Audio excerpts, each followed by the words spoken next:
Hello दोस्तों, स्वागत है आपका आपके अपने चैनल मार्केट सपोर्ट में। दोस्तों, आज की इस वीडियो में हम डिस्कस करेंगे बजाज हाउसिंग फाइनेंस के शेयर के बारे में। अगर हम देखें तो दोस्तों, बजाज हाउसिंग फाइनेंस जो काउंटर आपको देखने को मिला, देखो इसमें हुआ क्या है। बेसिकली पिछले कुछ दिनों में तो आपको कहीं ना कहीं समस्या देखने को मिली थी। फिर धीरे धीरे करके नतीजों के बाद नतीजे जब ठीक ठाक देखने को मिले, नतीजों के बाद जो है आपको सिचुएशन भी हम देखें तो ठीक ही ठाक देखने को मिली। ऐसा कोई बहुत बड़ी दिक्कत वाली बात कहीं देखने को नहीं मिली। लेकिन कल आया बजट के दिन तो आधे से ज़्यादा मार्केट में दिक्कतें थी ही, ये बात तुम सब जानते ही हैं। एंड इस बजट में ये काउंटर भी अगर आप देखते तो डाउन ही देखने को मिला। कहीं ना कहीं इसमें भी गिरावट ही देखने को मिली। अब इन सब चीज़ों के बाद आगे की जो स्थिति है, आगे की जो सिचुएशन है, वो आखिरकार क्या हो सकती है, ये आज की इस वीडियो में हम डिस्कस करेंगे। क्या बजट में यहाँ पर कुछ भी अच्छा देखने को मिला या फिर कुछ भी अच्छा देखने को नहीं मिला, उसके बारे में भी जो है आज की इस वीडियो में हम चर्चा दोस्तों करने वाले हैं। तो चलो स्टार्ट करते हैं। दिखाता हूँ इसके बारे में भी चीज़ें। ये देखो, ये खबर देखो। आप सबसे पहले मैं न्यूज़ भी पढ़ने से पहले बता दूं आपको, बजाज हाउसिंग फाइनेंस का जो शेयर था वो आपको देखने को मिला था लगभग आधे % के आसपास डाउन। ठीक है, बहुत ज़्यादा बड़ी गिरावट नहीं थी, लेकिन हल्की फुल्की गिरावट थी। अब जिस तरीके की खबरें उसी तरीके की गिरावट। मैंने आपको बोला था कि इस गवर्नमेंट में अफोर्डेबल हाउसिंग पर ध्यान जो है दिया जा सकता है।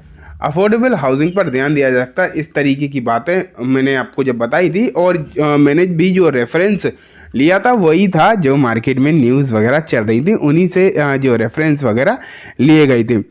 लेकिन अब बात निकल कर आती है कि अफोर्डेबल हाउसिंग के लिए ना तो कोई स्पेशल बात हुई, एंड अगर बात नहीं हुई और जो चीज़ें देखने को मिली वो भी कोई खास अच्छी देखने को नहीं मिली। तो देखो यहाँ पर क्या लिखा है, affordable housing stock fall as the budget 25 lower capex to 10.1 lakh crore in FY25। तो यहाँ अगर हम देखें तो अफोर्डेबल हाउसिंग के लिए जो बजट की बातें निकल कर आ रही थी ना, वो उस तरीके की देखने को मिली ही नहीं।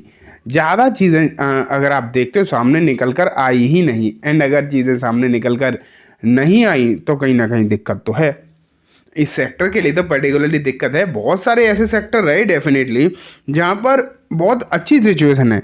आप ये मान के चलो, बहुत सारे सेक्टर के लिए बहुत ज़्यादा बातें हुई। एक सेक्टर अगर मैं आपको बताऊँ जिसके लिए बेहतरीन बातें होती दिखाई दी, टूरिज्म सेक्टर।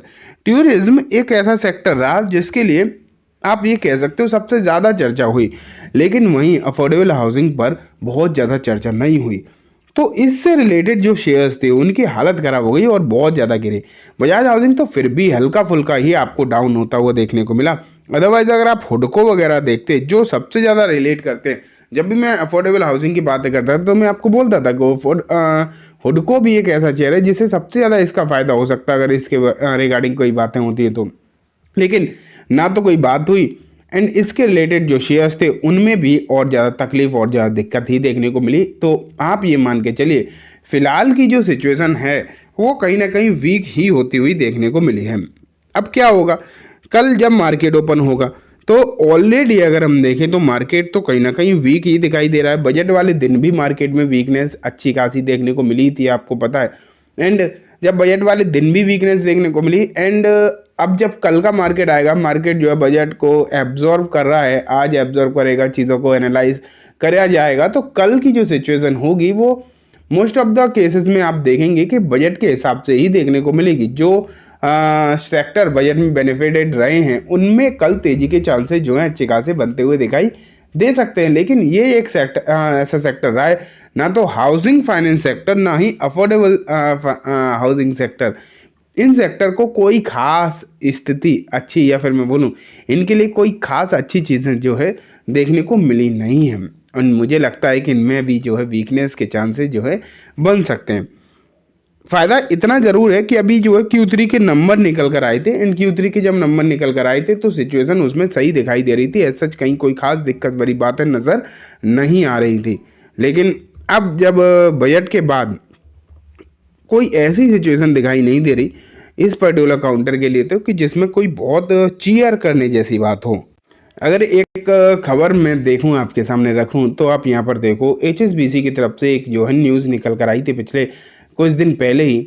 एंड ये न्यूज़ जो है रिजल्ट के बाद ही आई थी, जबकि नतीजे जो है बहुत अच्छे देखने को मिले थे। हमने सबने देखा कि नतीजे जो हैं इसके बहुत अच्छे थे, लगभग 26-27% की ग्रोथ आपको जो है देखने को मिली थी। लेकिन इन सब चीज़ों के बावजूद भी आपने ये चीज़ें ज़रूर देखी हैं कि HSBC को ये नतीजे तो पसंद आए, लेकिन उन्होंने उसके बावजूद भी आप ये मान के चलो कि इसके लिए कोई टारगेट नहीं इंक्रीज़ करी। इसके लिए जो टारगेट उन्होंने बेसिकली आप देखोगे तो पहले के कंपैरिजन में घटा ही दिए हैं। एंड वो स्थिति आप फ़िलहाल आपको जो है देखने को मिल रही है।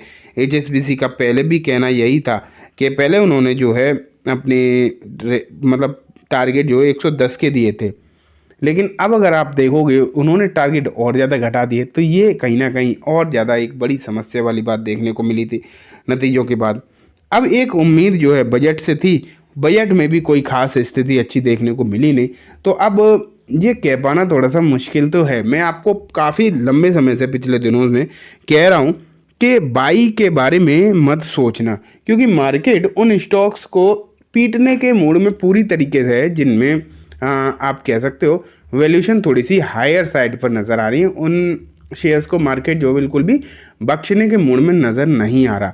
एंड इस स्थिति में ये काउंटर भी आता है, क्योंकि वैल्यूएशन वाइज अगर आप इसे देखोगे तो इसकी वैल्यूएशन कंपैरेटिवली काफ़ी ज़्यादा महंगी है। कंपैरेटिवली अगर हम देखें तो इसकी वैल्यूएशन महंगी 54-55 के आसपास की पी मल्टीपल पर है ये। एंड इसकी इंडस्ट्री का अगर आप मीडियम या फिर मैं बोलूँ एवरेज पी भी देखोगे तो वो 23-24 से ज़्यादा नज़र आता नहीं है।